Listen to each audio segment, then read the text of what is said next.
Ndio nilianza kukimbia nikiwa miaka 2 nyuma.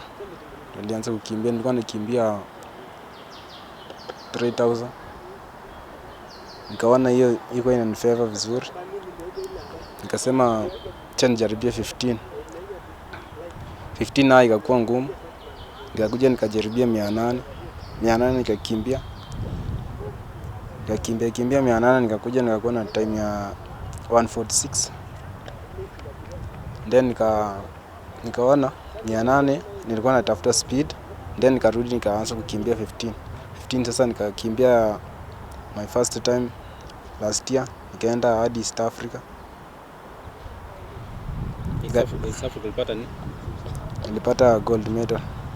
Yes, kule. So hiyo medal ulipata East Africa, pengine inakumotivate aje katika size sasa ukienda wale? Niko na moral tu, najua nitashinda. Nikitumainia Mungu tu. Na pengine zungumzia pia time ambayo umeweka na time ambayo una target ikoje?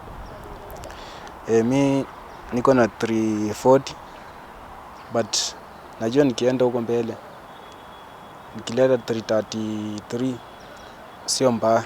Juu mazoezi venye nimeingia kwa kambi, mazoezi iko sawa, balance, diet iko sawa. Yes, tutakuja tu take over. The more tunaendelea kutrain na tunaendelea, sisi bado ni wanafunzi, tungali wadogo, naendelea kupata skills polepole, tactics.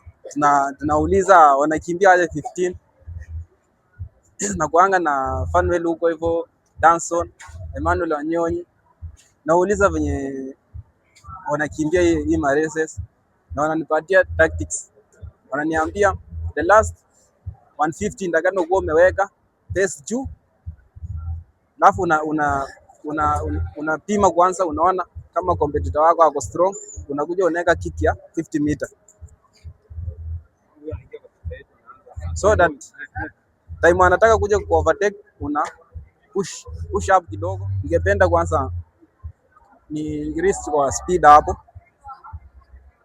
yani ni 1500 nisema sprints, middle distance ni sprint, reaction kick the last 200 ndakana una push up, unapiga hili wako wingi ma 300 200 so that ukue na hiyo nguvu.